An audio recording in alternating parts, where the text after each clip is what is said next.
नमस्कार दोस्तों। अनेक स्टूडेंट्स मुझसे ये अक्सर सवाल करते हैं कि सर कानून को कैसे पढ़ा जाए, कानून की पढ़ाई कैसे करें, किस प्रकार से हम अध्ययन करें कि हमें सफलता हासिल हो और हमें कानून पूरी तरीके से समझ में आए। तो आज इस वीडियो लेक्चर में हम लोग इसी बात पर चर्चा करेंगे कि कानून को कैसे पढ़ा जाए या कानून को पढ़ने का क्या तरीका होना चाहिए, और साथ ही साथ आज हम लोग ये भी बात करेंगे कानून में क्या स्कोप है। यदि कानून का आप अध्ययन करते हैं तो किस प्रकार करियर में आप क्या क्या कर सकते हैं, कानून कहाँ कहाँ आपकी मदद कर सकता है, इसके अलावा कौन सा कोर्स कैसे किया जाता है और एडमिशन कैसे होता है और कैसे पढ़ा जाए। ये सारी बातों को आज के इस वीडियो लेक्चर में हम लोग समझने का प्रयास करेंगे। तो सबसे पहले कानून है क्या, इसको जरा हम एक लाइन में समझें तो कानून ऐसे नियम कायदे हैं जिससे पूरे समाज का व्यवस्थित संचालन होता है। So for the proper regulation of the society, some rules and regulations are required। हम सभी जानते हैं कि समाज में जो भी समाज का एक व्यवस्थित संचालन यदि करना है तो नियम कायदे होना चाहिए। यदि ये नियम कायदे नहीं होंगे तो समाज अव्यवस्थित हो जाएगा। उदाहरण के तौर पर यदि आप ट्रैफिक रूल्स को देख लीजिए कि एक दिन के लिए हम ट्रैफिक रूल रोड से हटा देते हैं, यानी रेड लाइट हटा देते हैं, ये जो सिग्नल्स हैं ये हटा देते हैं, ट्रैफिक पुलिस हटा देते हैं, कोई व्यक्ति कहीं से भी जा सकता है, कोई वन वे नहीं है, कोई टू वे नहीं है, कोई जेब्रा क्रॉसिंग नहीं है। अब आप इमेजिन करिए कि यदि सारे नियम हट जाएं यदि एक दिन में, तो आप देखिए एक्सीडेंट की संख्या बढ़ जाएगी, विवाद बढ़ जाएंगे, आए दिन जगह जगह पे ट्रैफिक जाम हो जाएगा और पूरा जो समाज है यानी पूरा सोसाइटी जो है उसका एक प्रॉपर रेगुलेशन नहीं हो पाएगा। तो ये तो एक उदाहरण हुआ सिर्फ ट्रैफिक की बातों का। ऐसे ही अगर हम एक दिन के लिए क्रिमिनल लॉज हटा दें, यानी एक दिन के लिए अगर हम हटा दें कि कोई आईपीसी नहीं है, कोई व्यक्ति कोई अपराध नहीं है, कोई पुलिस नहीं है, आपको जो करना है सब करें, तो आप खुद ही सोचिए कि समाज में अनेक लोगों को किसी से बदला लेना है, किसी को कोई रंजिश है, तो कोई व्यक्ति क्या क्या करने लग जाएगा। हत्याएं बढ़ जाएंगी, मारपीट की घटनाएं बढ़ जाएंगी, चोरी लूट डकैती बढ़ जाएगी, यानी समाज में अराजकता फैल जाएगी। तो ये तो दो उदाहरण हुए कि ट्रैफिक कानून हटा दिया जाए या क्रिमिनल कानून हटा दिए जाएं तो क्या होगा। तो कानून इसलिए इम्पोर्टेंट है, आज कानून के इतने सारे नियम यदि हैं तो इन नियमों की वजह से आज समाज सही तरीके से संचालित हो रहा है। आज आपको जो भी घटनाएं छोटी मोटी दिखती हैं, अगर ये सारे नियम हट जाएं तो ये घटना सैकड़ों गुना आपको दिखने लगेंगी। आज हमारे शहर में एक हत्या होती है तो हम चर्चा करते हैं, अगर ये सारे कानून हट जाएं तो एक हत्या नहीं होगी, सैकड़ों हत्याएं हो जाएंगी। तो कानून जो है समाज को एक प्रॉपर संचालित करने के लिए बनाया गया है। लेकिन धीरे धीरे कानून के और भी स्कोप बढ़ते गए, जैसे जैसे समाज में परिवर्तन हुआ वैसे वैसे कानून के स्कोप बढ़ते गए, और आज कानून में करियर की असीम संभावनाएं हैं। पहले जो भी व्यक्ति लॉ पढ़ता था वह वकील बनने के लिए पढ़ाई करता था या जज बनने के लिए पढ़ाई करता था, लेकिन आज कानून में अनेक संभावनाएं। तो सबसे पहले कानून में संभावनाओं को हम समझते हैं। तो कानून की पढ़ाई कैसे करें, इस विषय के अंतर्गत हमें यह समझना जरूरी है हाउ टू स्टडी लॉज में कि लॉ क्यों किया जाता है। तो अधिकतर करियर बिल्डिंग के लिए जिन व्यक्तियों को अधिवक्ता बनना है, एडवोकेसी में करियर बनाना है, जिन बच्चों को जज बनना है, आगे चल के न्यायाधीश बनना है, उनके लिए भी लॉ का अध्ययन जरूरी है। किसी कंपनी में अगर आपको लॉ ऑफिसर बनना है, आजकल कंपनियों में लॉ ऑफिसर की भी पोस्ट या वैकेंसी निकल रही है।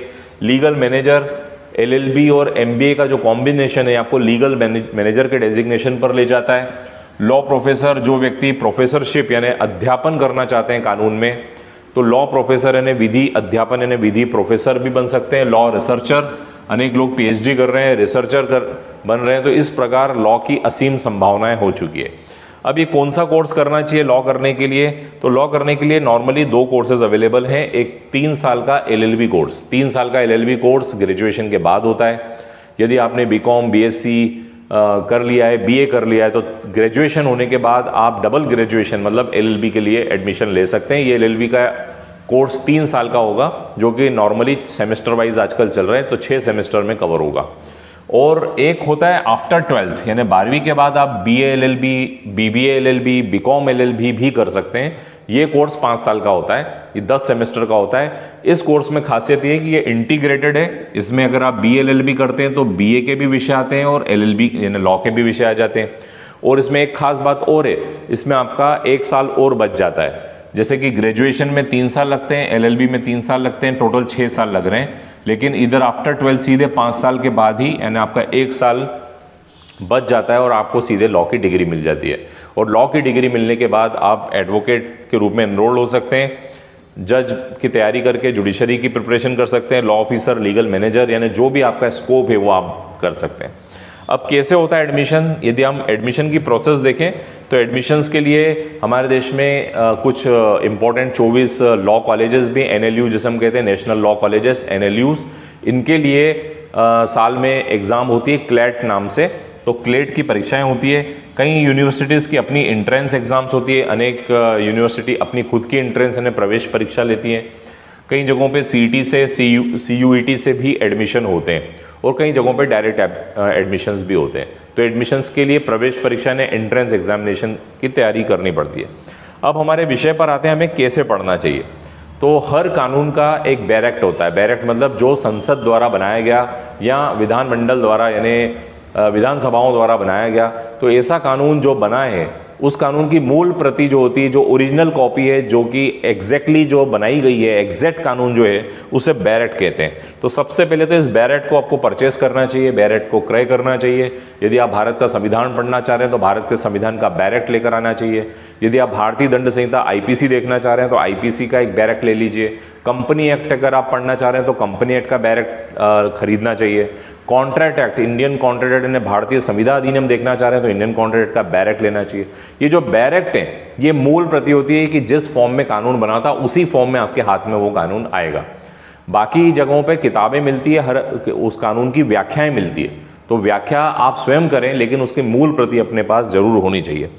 उसके बाद आपको लीगल लैंग्वेज पे कमांड होनी चाहिए। लीगल लैंग्वेज कोई अलग से, कोई तमिल, कन्नड़ या ऐसी कोई अलग से लैंग्वेज नहीं है, इसकी कोई अलग स्क्रिप्ट नहीं है। लीगल लैंग्वेज वही है। हिंदी के भी शब्द लीगल लैंग्वेज के होते हैं, अंग्रेजी में भी कुछ शब्द होते हैं लीगल लैंग्वेज। तो एक प्रॉपर वर्ड यूज़ किया जाता है।